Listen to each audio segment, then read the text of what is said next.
بسم اللہ الرحمن الرحیم۔ حضرت خالد بن ولید ایپیسوڈ 16۔ کیا تم اس کا مطلب سمجھتے ہو؟ ابو سفیان نے اپنے قریب کھڑے سرداروں سے کہا، جاسوس بھیجنے کا مطلب یہ ہے کہ مسلمان ہارے نہیں، وہ ابھی یا کچھ ہی عرصے بعد ہم پر حملہ کرنے کا ارادہ رکھتے ہیں۔ فوراً مکہ کو کوچ کرو اور غلطی جنگ کی تیاری کرو۔ اگلے روز رسول اکرم صلی اللہ تعالیٰ علیہ وسلم کو کسی نے آ کر بتایا کہ اہل قریش نے جہاں پڑاؤ کیا تھا وہاں اپنے دونوں جاسوسوں کی لاشیں پڑی ہوئی ہیں اور اہل قریش مکہ کو روانہ ہو گئے۔ خالد نے یہ پہلی بڑی جنگ لڑی تھی، لیکن وہ سمجھتا تھا کہ وہ مسلمانوں کو شکست نہیں دے سکا۔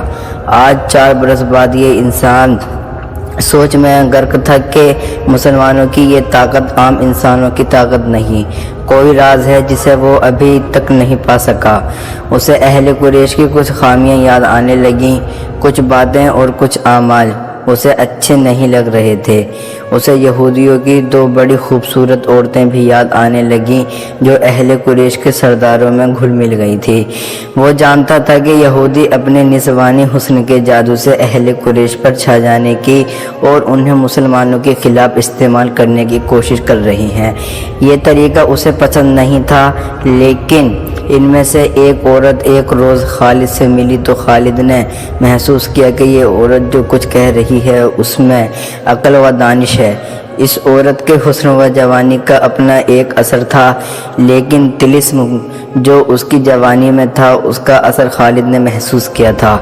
کچھ دیر تک یہ عورت خالد کے خوابوں پر چھائی رہی، اس کا گھوڑا ہنہنایا اور خالد جیسے خواب بیداری سے بیدار ہو گیا۔ وہ تیزی سے اٹھا، گھوڑے پر سوار ہوا اور پھر مدینے کے راستے پر ہو لیا۔ ولید کا بیٹا خالد شہزادہ تھا، عیش و عشرت کا بھی دل دادا تھا، لیکن فن حرب و جرب کا جنون ایسا کہ عیش و عشرت کو اس جنون پر حاوی نہیں ہونے دیتا تھا۔ مدینے کی طرف جاتے ہوئے اسے وہ یہودن یاد آئی جس کا نام یحاوہ تھا۔ اس نے اس یہودن کو ذہن سے نکال دیا، لیکن یحاوہ رنگ برنگی تتلی بن کر اس کے ذہن میں اڑتی رہی۔ خالد اسے ذہن سے نکال نہ سکا۔ خالد کے ذہن میں اڑتی ہوئی اس تتلی کے رنگ پھیکے پڑنے لگے کہ تمام رنگ مل کر سرخ ہو گئے، خون جیسے سرخ۔ یہ ایک بھیانک یاد تھی۔ خالد نے اسے ذہن سے اگل دینے کی بہت کوشش کی، لیکن تتلی جو زہریلی بھیڑ بن گئی تھی اس کے ذہن سے نہ نکلی۔ یہ معرکہ احد کے 3-4 ماہ بعد کا ایک واقعہ تھا۔ یہ ایک سازش تھی جس میں وہ شریک نہ تھا، لیکن وہ قبیلہ قریش کا بڑا ہی اہم فرد تھا۔ مسلمانوں کے خلاف کسی سازش میں شریک نہ ہونے کے باوجود دعویٰ نہیں کر سکتا تھا کہ وہ اس میں شریک نہ تھا۔ معرکہ احد میں زخمی ہونے والے بال عظم قریش کو زخم ابھی تبلیغ اسلام کے لیے رضی کی طرف جا رہے تھے کہ عفان سے تیڑی دور ایک غیر مسلم قبیلے نے انہیں روک لیا اور ان میں سے 2 مکہ لایا گیا اور ان میں سے 2 کو انہیں نیلام کیا جا رہا ہے۔ خالد دوڑتا ہوا وہاں گیا۔ وہ مسلمان خبیب بن عدی رضی اللہ تعالیٰ عنہ اور زید بن دسنہ رضی اللہ تعالیٰ عنہ تھے۔ خالد دونوں کو جانتا پہچانتا تھا، وہ اسی قبیلے کے افراد ہوا کرتے تھے۔ انہوں نے اسلام قبول کر لیا تھا۔ ان میں حب رسول کا یہ عالم تھا کہ رسول خدا پر جانیں قربان کرنے کو تیار رہتے تھے۔ رسول خدا صلی اللہ تعالیٰ علیہ وسلم انہیں بہت عزیز رکھتے تھے۔ خالد نے دیکھا کہ 4 افراد انہیں پاس کھڑے تھے، ان دونوں کے ہاتھ رسیوں سے بندھے ہوئے تھے۔ یہ دونوں مسلمان ہیں۔ ایک آدمی چبوترے پر کھڑا اعلان کر رہا تھا، یہ دونوں احد میں تمہارے خلاف کھڑے تھے، ان کے ہاتھوں تمہارے عزیز اور خون کے رشتہ دار مارے گئے تھے۔ کوئی تو انتقام کی آگ بجھانا چاہتا ہے، انہیں خریدو، انہیں اپنے ہاتھوں قتل کرو اور خون کے بدلے خون بہاؤ۔ یہ آدمی سب سے اونچی بولی دینے والوں کو ملے گا۔ بولو دو گھوڑے، ایک آواز آئی، بولو بڑھ کر بولو دو گھوڑے ایک اونٹ، ایک اور آواز آئی، دو گھوڑے اونٹوں کو چھوڑو، سونے میں بولی دو، سونا لاؤ، دشمن کے خون سے انتقام کی پیاس بجھاؤ۔ وہ لوگ جن کے قریبی رشتہ دار احد کی لڑائی میں مارے گئے تھے بڑھ بڑھ کر بولی دے رہے تھے۔ خبیب رضی اللہ تعالیٰ عنہ اور زید رضی اللہ تعالیٰ عنہ چپ چاپ کھڑے تھے۔ ان کے چہرہ پر خوف نہ تھا، گھبراہٹ نہیں تھی، ہلکی سی بے چینی بھی نہیں تھی۔ خالد ہجوم کو چیرتا ہوا آگے چلا گیا۔ او قریش کے سردار کے جنگجو بیٹے، حبیب رضی اللہ تعالیٰ عنہ نے خالد کو دیکھ کر بڑی بلند آواز سے کہا، تیرا قبیلہ ہم دونوں کا خون بہا کر اس مقدس آواز کو خاموش نہیں کر سکتا جو غیر ہیرا سے اٹھی ہے۔ لا اپنے قبیلے کا کوئی نامون لڑاکا اور میرے ہاتھ کھلوا دے، پھر دیکھ کون کس کے خون کی پیاس بجھاتا ہے۔ میدان جنگ میں پیٹ دکھانے والوں، زید رضی اللہ تعالیٰ عنہ نے گرجدار آواز میں کہا، تم نے شکست کا انتقام ہمارے بھائیوں کی لاشوں سے لیا ہے۔ تمہاری عورتوں نے احد کے میدان میں ہماری لاشوں کے کان اور ناک کاٹ کر ان کے ہار اپنے گلوں میں لٹکائے ہیں۔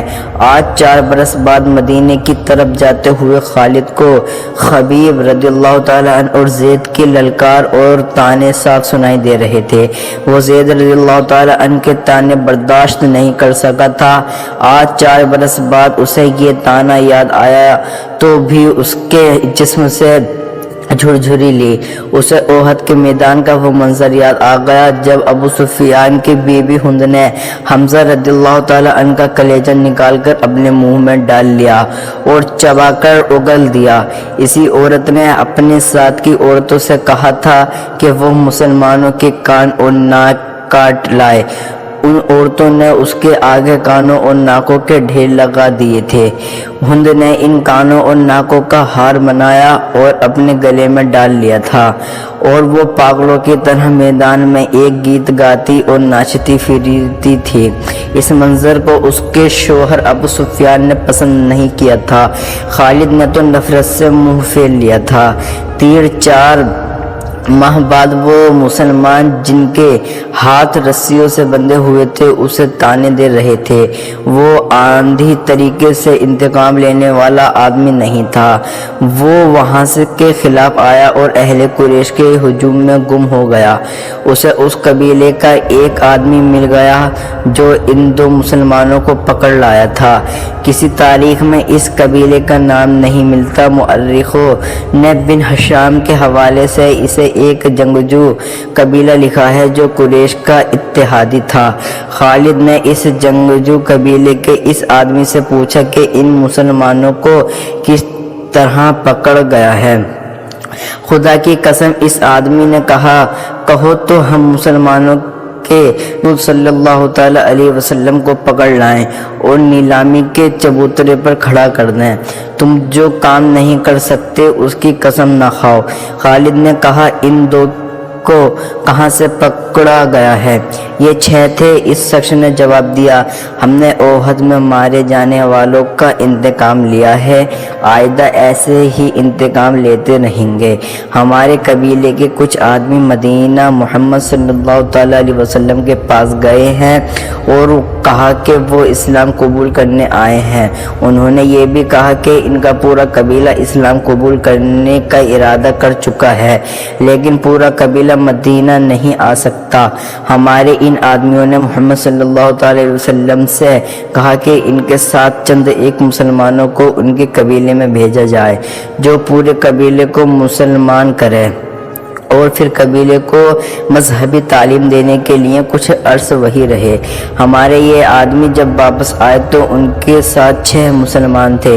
ادھر ہمارے سردار شارجہ بن مغیث نے 100 آدمیوں کو رضیے کے مقام پر بھیج دیا۔ تم سن کر حیران ہوں گے کہ یہ 6 مسلمان تلواریں نکال کر 100 آدمیوں کے مقابلے پر آ گئے۔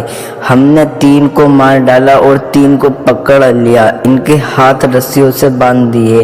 شارجہ بن مغیث نے حکم دیا تھا وہ مدینے سے کچھ مسلمان مہارے دھوکے میں آ کر تمہارے ساتھ آ گئے، اور تو ان میں سے 2-3 کو مکہ لے جانے اور انتقام لینے والوں کے ہاتھ فروخت کر دینا۔